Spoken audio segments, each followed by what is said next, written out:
Hi, it's Maya here, and this is my July wrap-up. In July I read 5 novels, 1 graphic novel and 1 novella. And the first book I read was Planet of Exile by Ursula K. Le Guin. This is the first science fiction book I've ever read from Le Guin. I've only read her Earthsea Chronicles before.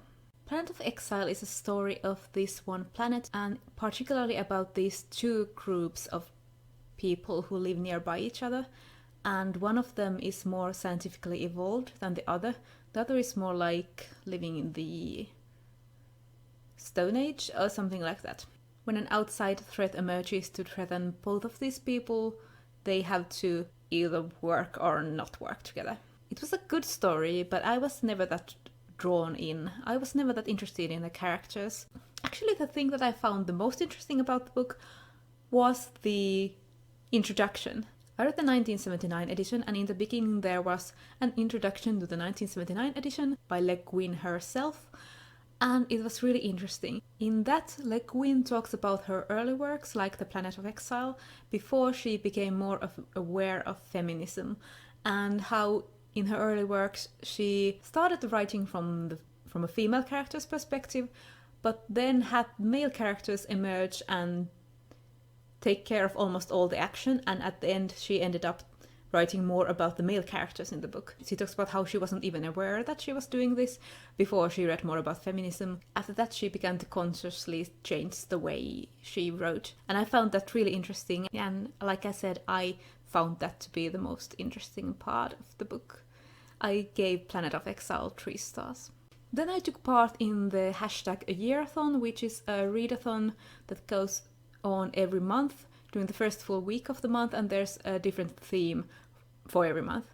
And for July it was Agatha Christie, or Mystery Month, and I read 2 books by Agatha Christie. The first one was part of my project of reading the Hercule Poirot books from beginning to end in their writing order, and that was The Mystery of the Blue Train. It was about a train on its way to the French Riviera, and of course, a murder happens in the train on the way to Riviera, and Poirot is on board. This was quite clearly an early book by Christie.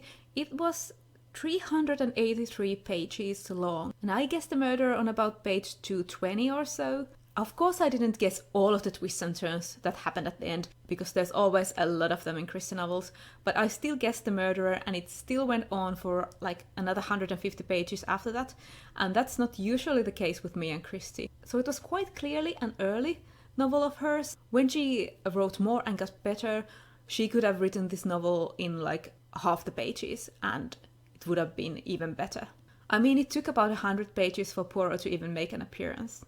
I gave The Mystery of the Blue Train 3 stars. Next I picked up A Murder is Announced, which is a Miss Marple novel by Agatha Christie. And this was written 22 years later than The Mystery of the Blue Train, and it's about as long, but it's so much better. It's the same length, but the writing is so much tighter. There's so much more plotting, and the characters are awesome. I especially love Finch and Murgatroyd. And this is about a small village where one morning there's an announcement in the newspaper about a murder, and the people that live in the house where the murder is announced don't know anything about this announcement. And everyone else in the village sort of thinks that this is like one of those murder mystery play dinners, and they show up at the house at the time stated in the newspaper, and of course there is a murder.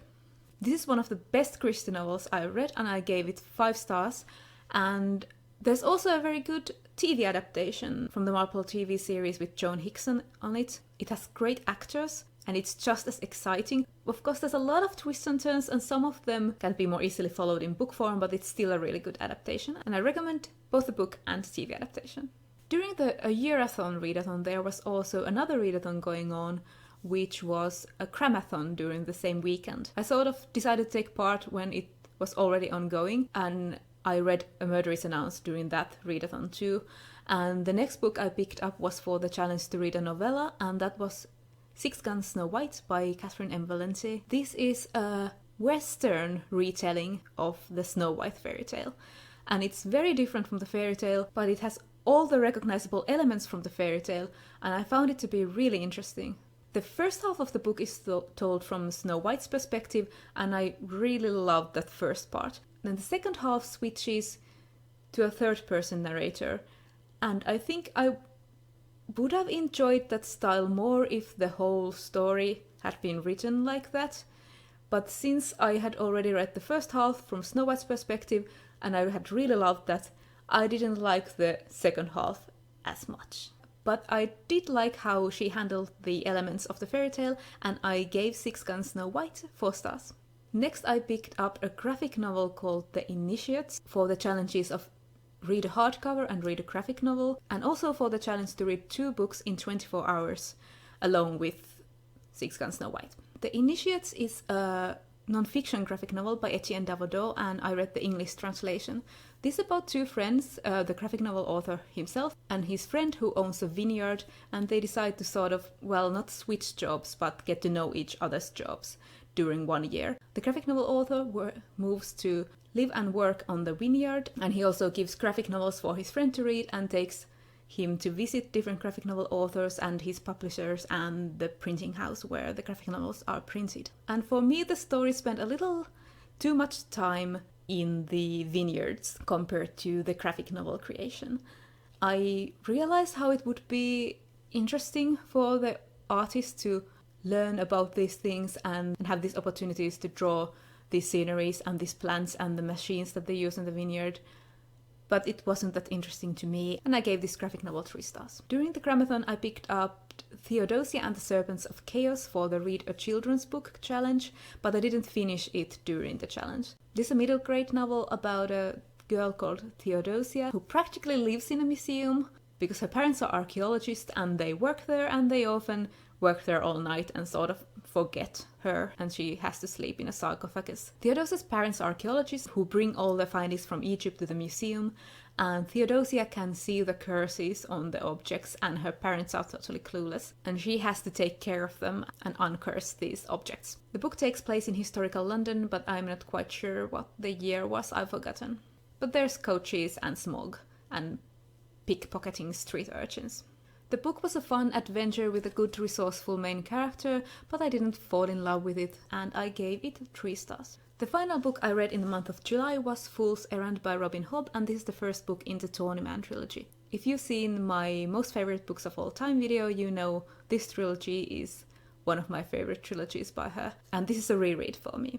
This follows the characters of Fitz, Chivalry, Farseer and the Fool, once again after the events of the Farseer trilogy, quite a few years after those events, and how Fitz gets drawn back into Farseer's problems.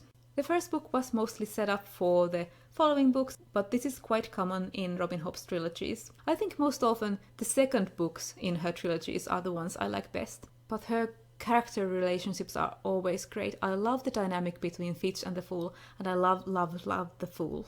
Back when I first read the Tawnyman, I hadn't read the Live Ship Trader. I had skipped over that trilogy, and that was a huge mistake. There are a lot of callbacks to Live Ship in this book, and I had totally missed them on my first read through.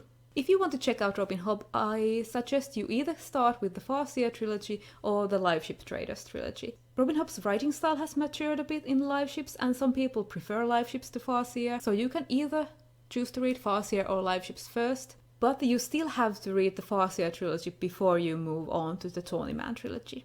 So it's up to you if you want to read them chronologically in the order they were written, or if you want to try Live Ships first. I gave Fool's Errand 4 stars. I really liked it, but I know I love the second and third books even better. So those were all the books I read in July. Have you read some of these? Let me know your thoughts about them in the comments, and I'll see you later.